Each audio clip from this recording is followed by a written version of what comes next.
Sean Strickland just exposed and fraud-checked Abus Magomedov, who was not ready to handle the big moment. That's right, he just got himself a big TKO in the second round. Strickland couldn't even believe it himself. I mean, he was shocked at the fact that he had just gotten a finish that early on in the fight. Did you see how wide-eyed he was? And I don't think I've ever seen someone just drop off of a cliff in regards to their cardio. I mean, Abus Magomedov had the most legendary adrenaline dump I've ever seen, or at least recently. He was winning the first round handily, getting the better of Sean Strickland. He was landing good low kicks. He was landing good body kicks. All of a sudden, he comes out in the second round. It looks like he had just ran a marathon and just completely wilted after a couple of minutes of Sean Strickland pressuring him in the second round.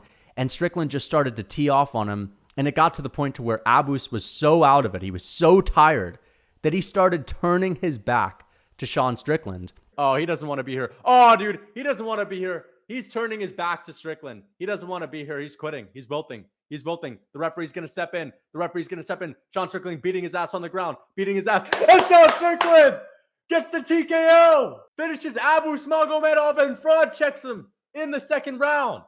Looking as if he wanted to run out of the cage, but he didn't even have the speed to run away from Strickland. He was just walking completely out of breath. His body language was, going to shit, and Strickland tags him, drops him, and beats him up on the ground until the referee stops it.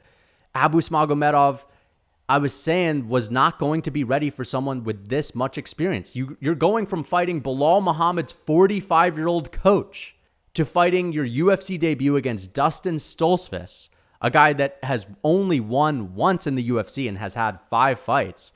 So that's not a very good opponent. To fighting Sean Strickland, who has had more main events at middleweight than anyone else throughout the past 3 years. I mean, every single one of Sean Strickland's fights are basically 5-rounders. The only one that I can think of that wasn't a 5-rounder was against Alex Pereira, and that was it. Everyone else, since his earlier fights with guys like Brendan Allen, who's the last guy he TKO'd, has been a 5-rounder. And all of that experience has given him the ability to stay cool, calm, and collected against a flashy guy like Abus Magomedov. On top of that, all the sparring that Sean Strickland does, he's really used to slipping punches and landing punches of his own. And I said, going into this, Strickland's going to be much harder than Abus anticipated when it comes to landing on the chin. Abus was able to land to the body. He was able to land to the legs. But those techniques, those strong kicks, takes a lot of energy out of you. And whenever he would try to actually hit Strickland on the chin with a big wing and hook, he would miss. And that's Strickland's game in every single fight early on. It's to just be defensively sound, and that's it. Now, one thing that did surprise me is Strickland got taken down and he got his back taken, even though he popped right up to his feet. That was pretty good from Abus. And I think that he will have better performances from here on out, not only because he'll be stepping down in competition after this, but also because I think that this has given him some solid experience.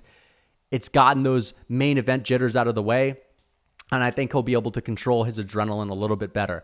But this was just a pure, perfect example of experience versus lack thereof. And Sean Strickland proved that you can't just go to the top of the middleweight division and run through someone. And if he were to run through Strickland, Abus, he probably would be championship material. And it just goes to show that even though Sean has a bit of an ugly style, it works.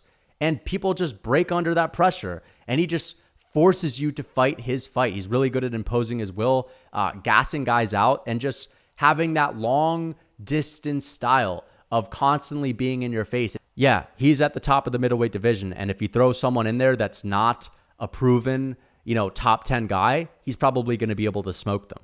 And that's what I was saying going into this. Abus Magomedov smoked Dustin Stoltzfus. Well, Strickland would too. Strickland would knock his ass out as well. Maybe not with a crazy up kick, but he would with his boxing.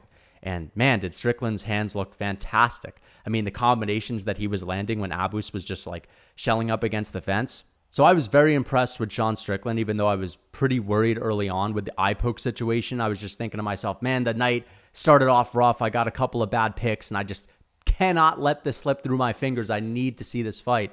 And even when he continued in the first round, I was worried that he had that blurry vision and Abus would be able to knock him out. And the second round was just crazy. The contrast between the second and the first, I don't think I've seen someone gas out that hard, and you do not want to gas out in front of Sean Strickland. So an amazing performance. Will he fight Izzy next? As I said, I don't think he's going to fight Izzy this September because Whittaker or Dricus are going to get at that spot. But if Dricus and Whittaker have a war, then I could totally see Sean Strickland sliding into that main event spot, and the buildup would be insane.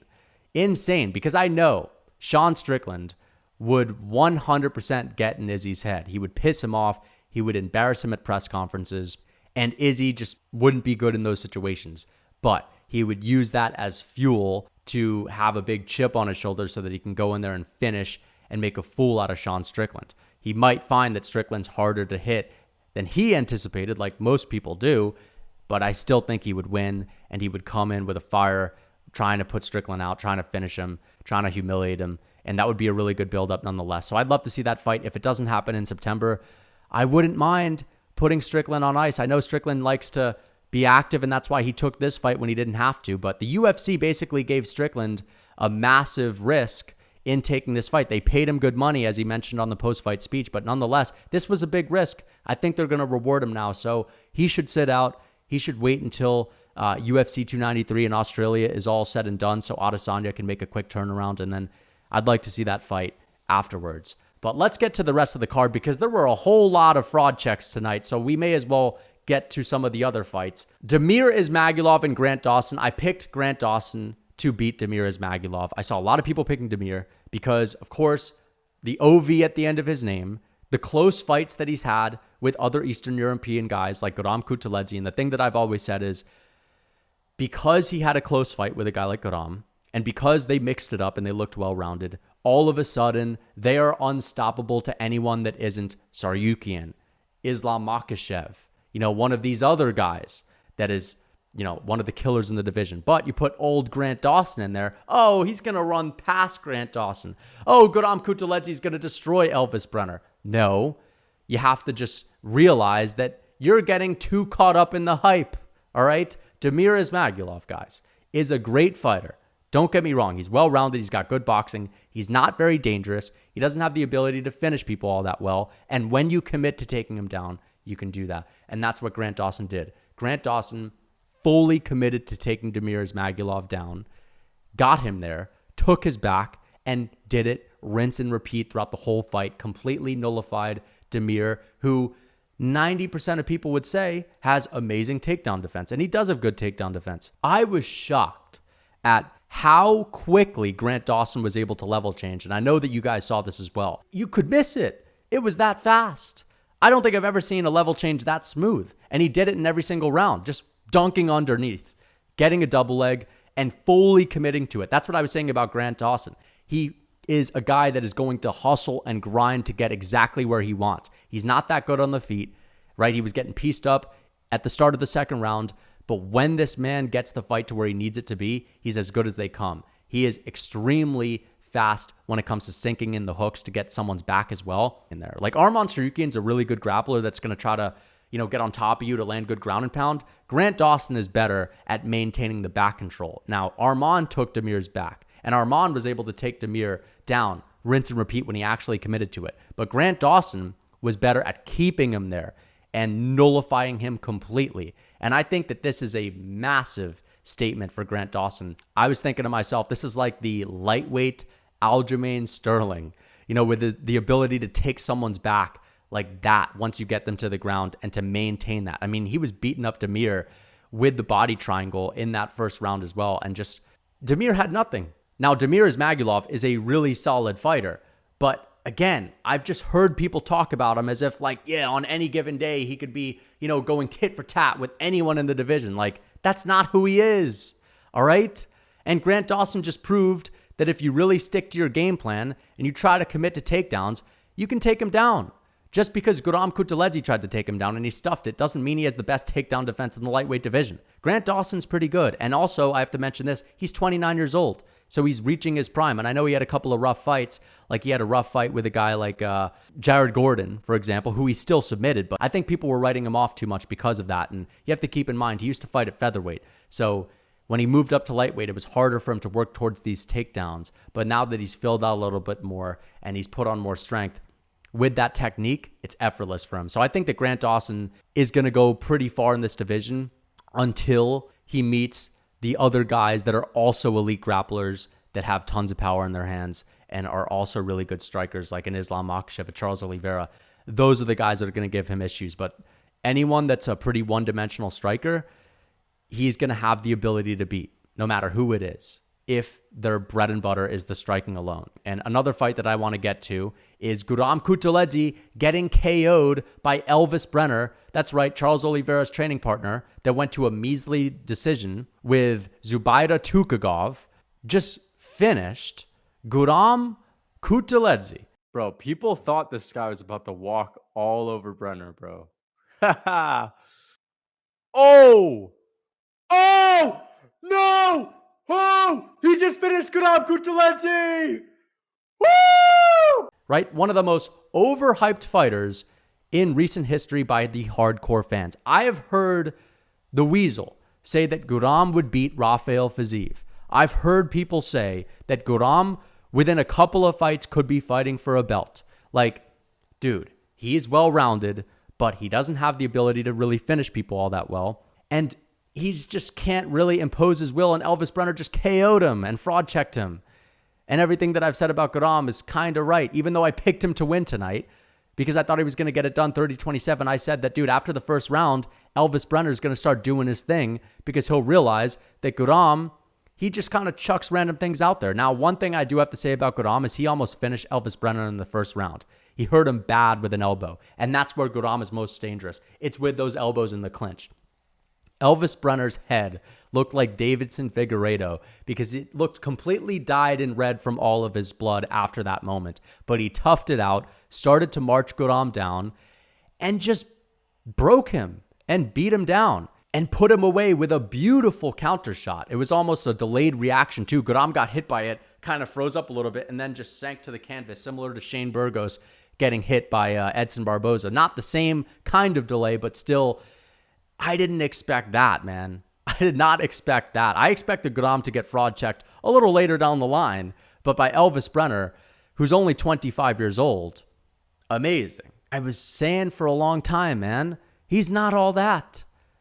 Just because you see a guy mixing it up and chucking a bunch of random techniques out there and naked takedowns does not mean they're the second coming of Christ. It doesn't. And Guram Kutateladze, the issue with his style is that he doesn't really impose his will all that great. He doesn't have like a bread and butter approach to a fight to where, all right, I need to get from this point to that point so that I can nullify this guy. He just doesn't have a plan. There's no method to the madness. And I feel like if Guram Kutateladze could use all of that experience against a guy like Elvis Brenner, even though he only has a couple of fights in the UFC, and actually try to get the fight in one specific realm, I think he could do well. Like if his goal was to go out there and just clinch and fuck this guy up with elbows or to take him down and to out-grapple him, it'd be a little bit different. Guram Kutateladze, he's going to go out there and just, twirl around, shoot naked takedowns, clinch every once in a while. He'll just do everything. But where's the plan, man? And him getting finished, dude, was crazy, man. It was nuts. And Elvis Brenner is on the map. Elvis Brenner's not that bad. It's not like he's a nobody. He beat Zubaida Tukhugov, who's okay. I think people need to chill out with the Guram hype now. So now I will eat some humble pie because I also picked Kevin Lee to beat Rinat. Now, to be fair, I wasn't that confident in Kevin Lee. All right. I know it's Kevin Lee, and he's disappointed us quite a bit. And he's been out of the cage for a while. I was just thinking that Rinat wasn't that great and that Rinat was overhyped. And I watched his fights back and I saw him out-grappling guys, not really doing much damage. And I was saying to myself, dude, this guy, he's not that amazing. And I feel like Kevin Lee, a guy with some wrestling experience, could be able to stuff this takedown and outstrike him on the feet. And I didn't know that Rinat had that striking on the feet. And I was proved completely wrong by Rinat. I did not see that coming. Rinat showed me something that I did not expect, bro. And damn, he just finished Kevin Lee like he was nothing in the first round. And it has me saying, man, why did the UFC do this to Kevin Lee even though I picked him? I can live with it, man. Every once in a while, you got to pick Kevin Lee and get disappointed. It is what it is. Rinat is pretty damn good, and he proved me wrong. So amazing performance from him. And it just sucks to see Kevin Lee get finished that fast, man. I think it was like the first minute, and he had nothing for Rinat. He looked so slow and out of it. I was dead wrong on that. Like, I didn't expect him to go out there and butcher Kevin Lee on the feet. I thought he was going to look like an old man out there, even though he's not that old. He's 32, but he looks like an old man. Rinat's legit. Even though he just beat Kevin Lee, it's not that crazy, but anyone that's not on their P's and Q's is going to get smoked by Rinat. I'll be willing to say that right now. So I was dead wrong on that one. And I want to bring up another fraud check, by the way. Ismael Bonfim getting fraud checked against Benoit Saint Denis. That's right, who submitted him in the first round and beat him up before that. I was saying that Ismael Bonfim was probably going to win because he's the smarter, more composed fighter, which he didn't look that smart. He was getting lit up with body kicks and started beckoning to Benoit, yeah, keep bringing it on.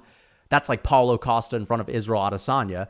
That wasn't a great sign. It looked like he was getting frustrated more than anything else. But now, yes, I bought into the hype, but I also saw that Benoit Saint Denis was a fucking beast. Like, when I rewatched his fights, I was saying to myself, dude, this guy's not just going to get KO'd. He has a granite chin. And on top of that, his second fight in the UFC, he completely outgrappled his opponent, tied his legs up, and submitted him. And that's exactly what he did to Bonfim in the first round as well. He took him down, got his back, and submitted him with ease. So this guy, Benoit Saint Denis, had no hype. People wrote him off completely, and he has a 100% finish rate. This guy is a beast. And I hope that he starts to get some credit because I know that Bonfim is pretty good, but no one gave this guy a chance. If you had watched my video, guys, I was saying this guy would be the one to finish Bonfim. Now, I thought it was going to be by KO. I thought he was going to be able to eat the shots of Bonfim, walk through them, and maybe find a KO if it wasn't Bonfim getting the win, right? But man, I was just really, really impressed with this performance. And I want to get back to the point that I was making. Where did this hype come from? Because I was talking about how Guram got too much hype and Damir got too much hype. I understand where that hype comes from. It comes from the fact that they've had close fights with other guys from Eastern Europe that are well-rounded, and all of a sudden people think they're unstoppable. I don't understand where it came from with Bonfim. Maybe the Dana White Contender Series where he fought on the same card as his brother and they both won. And of course, he flying knee KO'd Terrence McKinney, but he had hype going into that fight is what I'm saying. Before he fought Terrence McKinney, a lot of people were talking about just wait until the Bonfim brothers make their UFC debut. Now, to be fair, Benoit Saint Denis is pretty damn solid. He's tough as nails. And be on the lookout for him because he has a granite chin, tons of power in his hands, and he has 2 submissions in the UFC and has proven that he could outgrapple some pretty decent guys. So I actually think this is like a Drew Dober 2.0. He's a 2.0 because he can actually grapple. And of course, he can knock people out. So I'm going to be really excited for his next fight. They probably will put him on the France card, which is also going to be in September, which I'm extremely hyped for now. Another fight that I want to bring up is Michael Morales getting past Max Griffin.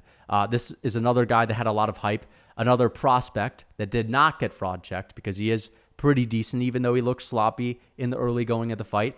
He faced adversity. He lost the first round, but he was able to keep composed and switch his approach up and just kind of box at range with Max Griffin, and he was able to beat him that way as well. Now, one thing I do have to say is that Michael Morales, against most other guys that are not ranked, would have knocked him out with the shots that he was landing on Max Griffin. Max Griffin has one of the best chins in that division, in the welterweight division. He has not gotten TKO'd at all in the UFC other than Colby Covington way back in the day, and that was with ground and pound shots, so it's a little bit different. But he was eating massive shots, and I was thinking to myself, dude, no one else is taking these other than maybe a few guys in the rankings. So Michael Morales has a bright future. Good experience for him not to just go out there and blitz past someone in the first round, to actually rack up that octagon time. And I'll be definitely watching him in the future. Again, he's still green, still looks pretty damn sloppy at some points, but either way, it's a good win for him. The last fight that I want to bring up is Ruziboev taking out Bruno Ferreira. Nursultan Ruziboev. Dude, this is another example of us being really impressed by this finish. Now, don't get me wrong. Ruziboev had an amazing first round KO, and he's actually a beast. If you look at what he's been able to do outside of the UFC, he's basically destroying everyone in his path. He's in his 20s as well, so this is a very promising prospect. Another guy from Eastern Europe that looks pretty damn solid early on in his career. He knocked out Bruno Ferreira, the guy that KO'd RoboCop. But what I was saying on live stream is we're all shocked that he's knocking out Bruno Ferreira, but like, why are we hyping up Bruno Ferreira? And this was kind of the theme of tonight. Like, why do we keep hyping up these certain guys? Now, I was saying this about Rinat. Why are we hyping up Rinat? And I was wrong in that case. And sometimes the hype is deserved. But this was a perfect example of us hyping up Bruno Ferreira for beating RoboCop, Gregory Rodriguez, just because he had a close fight with Chidi Njokuani. Why did we hype up RoboCop? You know what I mean? Why did we hype up Gregory Rodriguez for beating Chidi Njokuani? Why? Because it was a scrap and he had a cut on his head and Bruno Ferreira knocks him out. All of a sudden, oh, Bruno Ferreira's the real deal. Like, I think we need to chill out sometimes with hyping up these guys in the really early goings of their career. Exactly, what I was talking about with Ismael Bonfim. Like, why are we hyping up Bonfim so much? Sure, he has a lot of wins, outside of the UFC, but so does Elvis Brenner outside of the UFC. A lot of these guys have a lot of wins outside of the UFC. That's how they get to the UFC. They have one solid performance, and we start talking about them like, oh, they're next. They're the future of the sport. Ruziboev actually strikes me as a guy that is actually a bit of the future of the sport, to be fair. But I'm overhyping him now. You know what I mean? I just want to call out that kind of thinking that a lot of us MMA fans have. But nonetheless, beautiful KO in the first round. He caught a kick and landed a perfect right hand at the same time. And I'm looking at this guy's build. He is 6'2". He's listed at 6'5" on Topology. He's really 6'2". He's 29 years old. I'm guessing, given that his name is Ruziboev, that he's got some grappling in his back pocket. You pair that with the power, with his build, with his length, and the fact that he can strike, that's a nightmare in the middleweight division for a lot of people. Now, once again, I'm overhyping him maybe a little bit. You're looking at Izzy at the top of that middleweight division. We're looking at Hamzat. We're looking at Ikram. We're looking at Ruziboev. We got a lot of guys that are coming out of that region that are on Izzy's doorsteps, and he's going to have to get out of there quick. Now, I'm just playing around a little bit, guys. I do think Hamzat would ragdoll Izzy. I don't know about Ikram, though. I don't know about Ruziboev, but I'm just happy that the middleweight division has got some guys that are actually looking pretty decent. Now, to be fair, Abus Magomedov was the same guy. Oh, this is the next guy, right? To be fair, most MMA fans weren't really saying that. I think a lot of us thought that Strickland was going to be able to fraud check him, unless you're a guy in Abus Magomedov's hometown, right? But anyway, really solid night of fights. I'm getting carried away right now. I loved it. Amazing fight night. Sean Strickland getting a TKO. A lot of fraud checks. Guram Kutateladze getting KO'd by, Elvis Brenner. I almost just forgot his name. Ismael Bonfim getting finished in the first round by the Marauder, Benoit St. Denis. And, of course, we have Damir Ismagulov getting completely nullified by Grant Dawson. And obviously, Kevin Lee brutally getting finished. It was rough. But anyway, I hope you guys enjoyed the video. Until next time.